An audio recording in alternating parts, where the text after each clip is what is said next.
morning everyone. It's Wednesday the 19th and we've just set off on that lovely stop at Valderrobre and we're heading to a place called Valderrobre or Valderrobre, but we weren't expecting to have fog. It's not much fog, but it's definitely fog. But we're going to move on and see where we get to.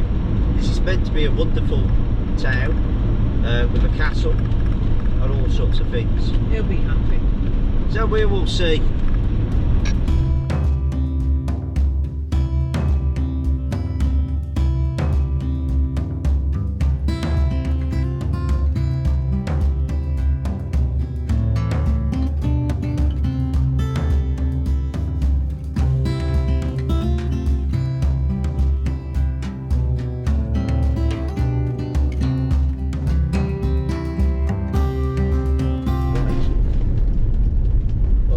Us just coming into Valderrobre.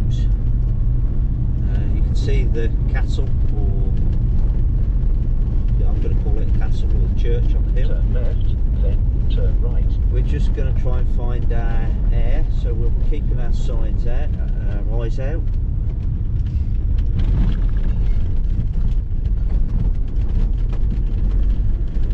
Looks like a very nice man is letting us across. Turn right. Aire without then take the second right. Parking, that's where we want to be.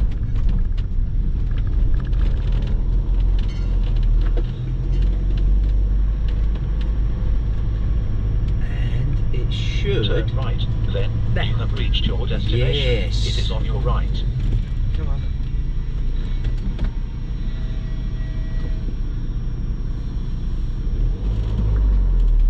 Do love to see a sign with a camping car on it. You have reached your destination. Calle El 3. It is on your right. Border. It's okay. I've got spray. There's your service home Pinto.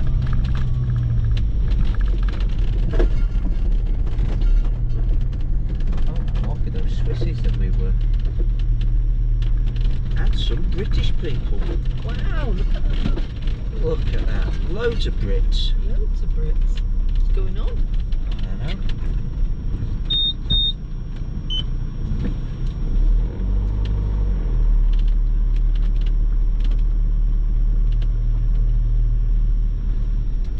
I'm going to try and put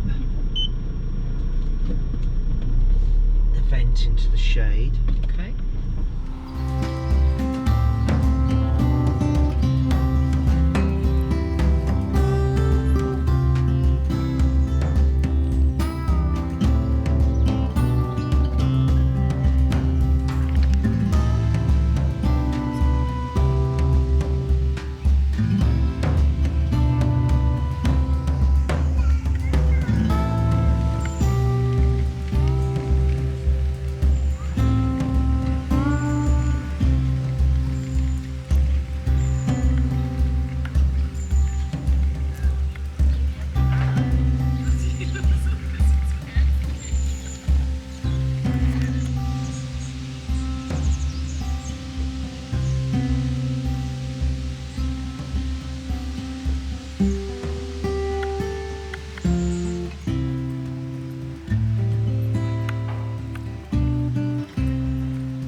everyone, we're at Valderrobres. It's bakingly hot. It reckons it's only 22, but I think they're lying. Got an amazing view behind us. Got the church. I know the sun's behind us, so that's going to be a little bit difficult to see. And we've got the castle right here. Both the church and the castle date from 12th, 13th century. They were owned by the king and then bought and sold by various bishops of the area, and then left to go to rack and ruin, both of them. And it was only in the 1980s, once again, that they sort of reclaimed their heritage and started to rebuild and restore them both. But I don't know if we'll be able to go inside, but at the moment we'll just have a walk around. But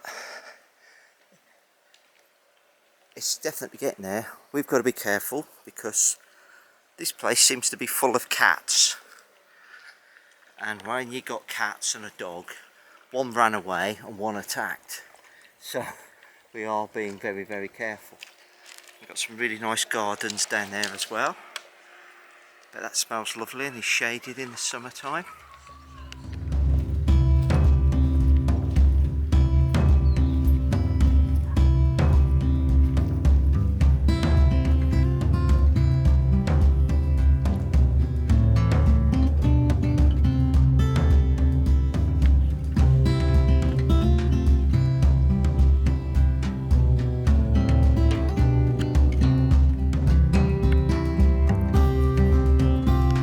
So, castle, built in the 13th century.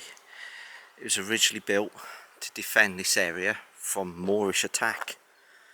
This was at the period when the Crusades was going on and the Moors were moving up through Spain and making it their own.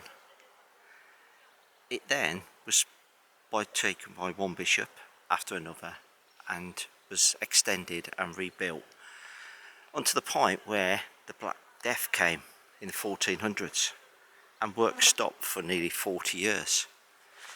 In the end, the bishops, because it's a good Christian thing to do, used Moorish slaves, 70 of them, to hurry the building work on.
Good evening, everybody.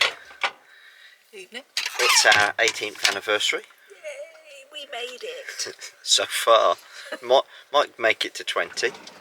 Oh, let's hope we make it a little bit further than that. Yeah, and some more. But we could have gone out. But you know what? We don't feel the need to. No. We'll just save it for another time. We had a nice lunch this afternoon. Helen's just cooked up. I haven't cooked. She has prepared us a fine platter of tapas. Well, okay, it's bread and cheese and some amazing olives that we got from the winery the other day. But yeah, I'm hoping that that is going to go down a treat. And these olives that we got from the communal winery and some... Look at this. It's like cheese spread made from camembert. No cooking required. Cheese bread made from camembert. That's think. the way. But we'll try it. But, you know, this is just how we get on when we're doing our life in the van. You know, it's not all going out and restaurants and stuff like that. Might have some twinkly lights. It looks twinkly on the screen, but they're not twinkly. Oh, they're not. It must be just, you know what it is. It's because I'm set to 24 frames per second. I can't abide twinkly lights. But it looks good if it's really happening. So, yeah, we're just showing that we appreciate, you know, if you're following us on these videos. Yeah, we do. You know, we're just ordinary people enjoying an ordinary life. You're not ordinary. I think that's a compliment, but, you know, I don't think he's taken it as that. Okay, I prefer the phrase unique. Anyway, good night everybody. Adios. No drunken behaviour from us tonight. Well, not on screen anyway. Maybe not on screen. This is how the altar frieze used to look. It was destroyed and robbed during the Spanish Civil War, and all they have left are these few pieces here.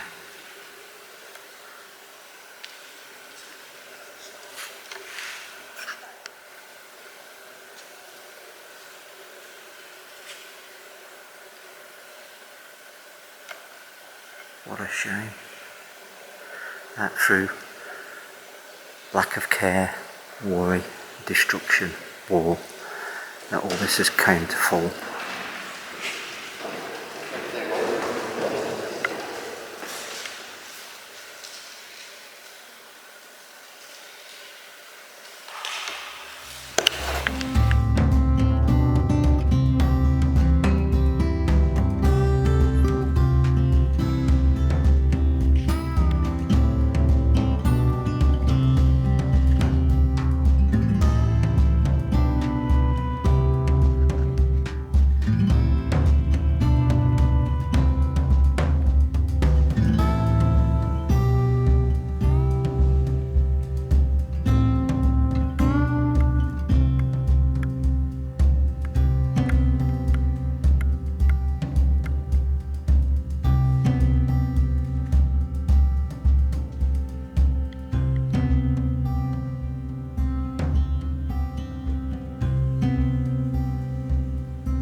climbing the tallest tower in the biggest castle.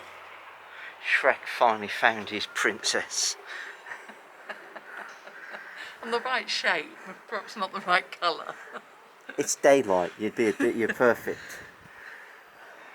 But that is some view.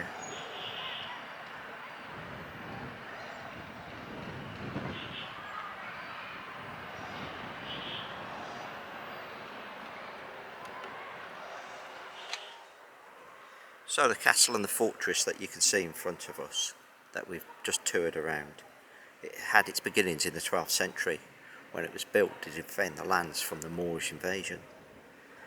It was then given by King Alfonso to the Bishop of Zaragoza. He didn't want it because basically it was worthless and he didn't want to have to look after it. So it was inherited by the family Fortuna. They looked after it for 300 years until they finally ran out of heirs. In which case then the bishops took over it again and they maintained it until the 1650s. It swapped hands many times because when you've had the church and the castle you got an income from the state around it. But in the 19th century it came under the occupation of the nation again and it fell into disrepair. Local people came up here and stole the wood, some of the brickwork and some of the finer items from it. It was only finally restored in 1982 and 83. The church had a similar fate that we saw, where the bishops, lacking income and lacking time, were trying to build both the fortress and the church up at the same time. The Black Death came along and they ran out of money. All sorts of things misfell them. Until finally, it was getting damp. It also fell into ruin until they decided in the 1980s to restore it, and they've been magnificent, and it's wonderful that people can do it, and you can look after somewhere like that. People go, it shouldn't belong to the state, but there are places, and these are Spanish places, and we should look after our heritage back at home as well. They don't belong to whoever rules at the moment, they belong to us.